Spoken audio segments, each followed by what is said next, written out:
Buenos dias mga Ginoo at Binibini. Welcome sa isa na namang reaction video sa isa na namang episode ng Maria Clara at Ibarra. Nagkapasa-pasa kaya yung braso ni Clay dun sa mahigpit na grip ni Padre Damaso? Naisanla kaya nung pulubing kamukha ko yung kwintas ni Clarita? At nakaligo kaya ng maayos si Father Poknat after niya magpinitensya? Panoorin na natin. So, hindi siya palalayasin? Ano ba? Voy a rezar por tu éxito. Mi querida Ayada. Nino, gracias. Safe? May matutulugan si Clay ngayong gabi. Pansamantala pong nakaligtas ang ating housemate na si Clay sa pagkakaibig sa bahay ni Kuya. Grabe si Clay ha, nakaligtas dun ha. Akala ko magiging homeless na si Clay eh. Hala, mag-BFF na yan. Mahama ko na naman kayo. Sorry na kasi. Umuwi lang ako ng bahay eh. Wala lang ako siyang ginawa. Nag-ola na nga lang yung tao. Napahamak pa. Sandali lamang.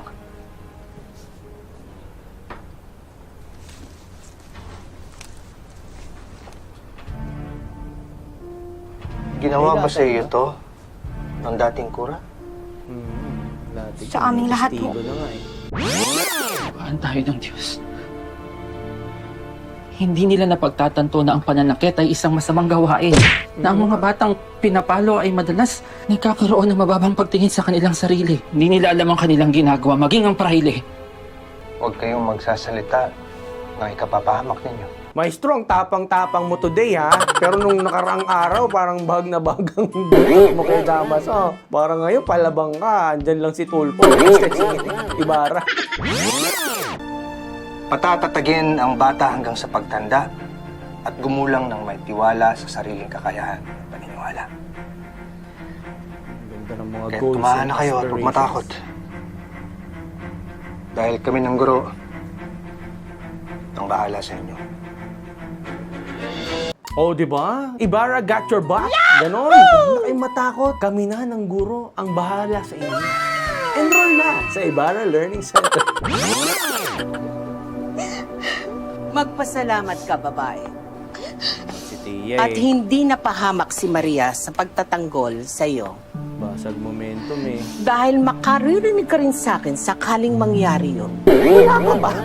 Tia, Wala pa siya naririnig sa'yo. Puro ka na nga ganyan, Tia.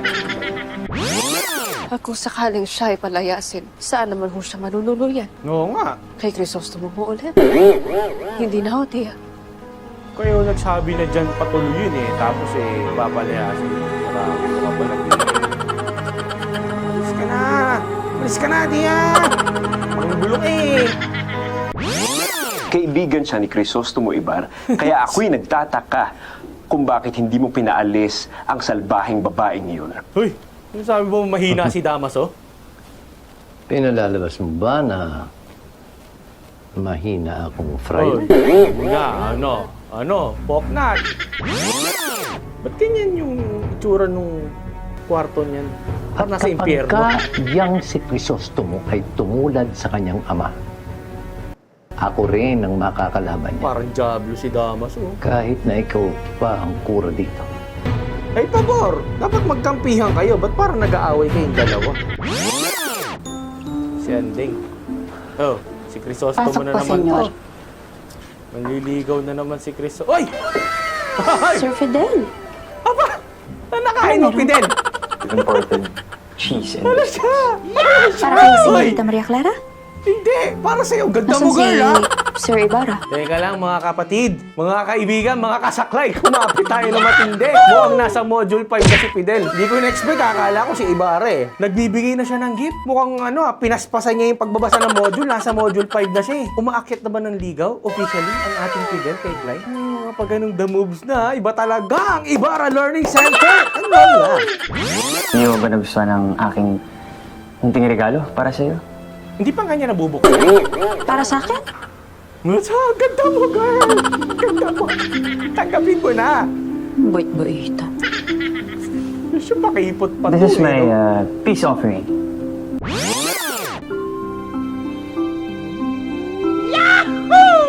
Ganda mo, girl! Cheese! Wow! Sean, may pa-cheese. Thank you. Grabe ha. Mukhang kakaririnan ni Fidel si Clay ngayon ha. Utot lang palang. Yun lang pala ang magpaparealize sa'yo na nai-inlove ka na kay Clay. Quien quiere que seas, entra, ahora mismo.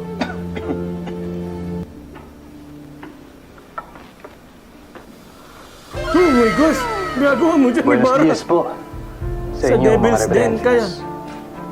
Oh, dalawang Diablo yung kaharap mo, Ibarra. Mag-iingat ka. Ipagpaumanhin mo, ngunit marami pang ginagawa si Binibining Clyde. Storbo naman to si Tia eh. Doña Isabel. Binibining Clay. Doña Isabel. Mauna na po ako. Ano ba yan? Di man lang pinatuloy. Fidel, kasi naman, kung akit ka ng ligaw, huwag naman tanghaling tapat. Parang tanghaling tapat ka ata pumunta, brad eh. Naglilinis pa yung tao eh ha. Parang na fast forward niyo yung module 4. Dapat alamin mo yung best time para dumalaw. Hindi yung bigla kang bubulaga. Marami ka pang kakaining bigas ba? Napalayas ka tuloy ni Tia. Ito naman si Tia, napaka-istorbo to sa love team ng dalawa eh. No? Nagpapasalamat lang po ako sa sermon. Sa paalala ninyo. Huwag po kayong maglala, hindi na po maulit. Bueno, dali mo na ang liham ni Don Tiago sa kanyang silid aklatan. Masusunod po. Mukhang hindi nila alam yung word na sarcasm ng mga panahon na yan. Bueno, maiwan ko muna kayo. Batid kong marami pa kayong pag-uusap. May tension na namumudo sa dalawang padre ha. Nakakagulat naman ang iyong pagdalaw. Oo nga eh, pati ako nagulat eh. Walang ibubungang mabuti ang Crisostomo. Dahil yan ay magiging kanlungan lamang ng mga tulisanes, ng mga erehe, ng mga pinuste. Ngunit hindi po yan ang layunin ng paaralan, Padre. Bagkus, layunin nito ay turuan ng mga kapatid. Ang sungit ni Padre Damaso na parang sabi mo, whatever. Si Padre Damaso kung makapagsalita naman. Nabasa mo na ba yung module ni Ibarra? Maganda! Mukhang sinasapian ka na nga. Hindi po, Padre.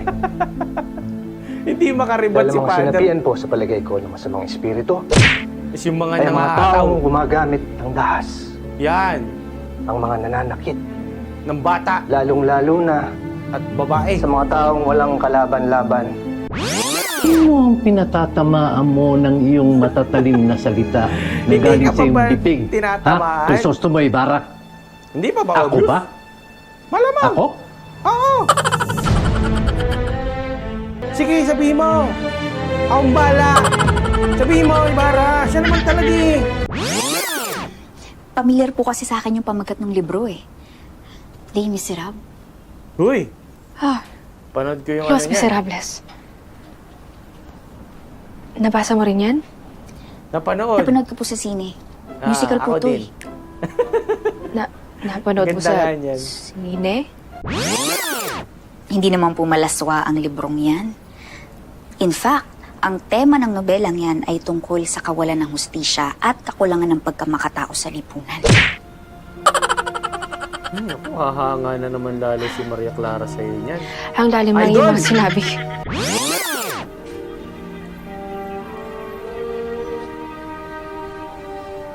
Ako, masamang binabalak ko si Clay. Yung mga ganong silip eh, parang may, Kung kayo may po ba ibang ang ano eh. tatanungin? Kung kayo po ang masusunod na magdesisyon para sa sarili niyo, nais niyo bang basahin ang libro? Clay, yung mga ganyan tanungan mo, kinakabahan ako sa'yo. Pag nandyan si Tia Isabel at nakasilip lang, nakikinig sa inyong usapan, yari ka na naman, Clay. Sabihin na naman ni Tia Isabel, bulong ng demonyo yung ginagawa mo kay Maria Clara. Tutulungan kita. Dali nyo sa Pangako hindi batis. kita isusumbong. Doon kayo magbasa ng libro. Sikreto natin to. Huwag na huwag kang magpapahuli ka na Doña Isabel sa ama mo at lalong-lalo na sa ninong mong Praile. Kutsabahan pa itong dalawang magkatukayo. Para lang magbasa ng libro. Wala po akong sinusuway na gawain ng simbahan at gobyerno. Kung kaya't wala kayong maaaring iparatang sa akin na masasama. katulad ng ipinaratang sa Yung akin. sa aking ama. Oh my gosh. Sumbata na to. Yung tensyon ha. Tumataas yung tensyon. Sila na Ngunit pakiusap lang. Nasa harap ko ay manlimos kayo kahit konting galang sa alaala ng aking ama. Wala kang maasahan dyan, Ibarra. Dahil kung hindi, Ano? dahil kung hindi ay ano. kung kaya't nawa po, ay kapwa tayo kaawaan ng Panginoon.